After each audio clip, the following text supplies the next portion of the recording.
السلام علیکم ورحمۃ اللہ وبرکاتہ۔ سامعین و ناظرین محتشم، میں رانا خالد رشید محفوظ اور آپ میرا چینل پوئٹری محفوظ ٹی وی دیکھ رہے ہیں۔ تو سامعین، ایک المیہ غزل آپ تمام احباب کی سماعتوں کی نظر۔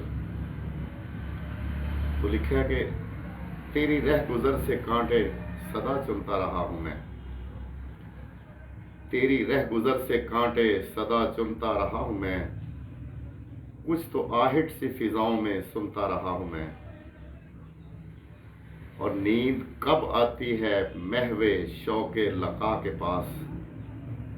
نیند کب آتی ہے محو شوق لقا کے پاس، خواب غفلت میں بس کچھ بنتا رہا ہوں میں، اور تیری خم رخی نے اس قدر مجھے گھائل کر دیا، تیری خم رخی نے اس قدر مجھے گھائل کر دیا، تیرے زخم زباں راتوں کو گنتا رہا ہوں میں،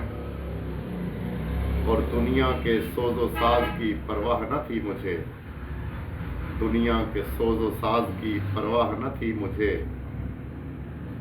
تیری نوبت فرقت پہ سر دھنتا رہا ہوں میں، تیری نوبت فرقت پہ سر دھنتا رہا ہوں میں، اور تجھ سے بچھڑ جانے کا خیال آیا نہ تھا کبھی، تجھ سے بچھڑ جانے کا خیال آیا نہ تھا کبھی، تیرے ہجر کے صدمے سے نہ چنتا رہا ہوں میں، یعنی کہ تیرے ہجر کے صدمے سے میں غافل رہا، تیرے ہجر کے صدمے سے نہ چنتا رہا ہوں میں،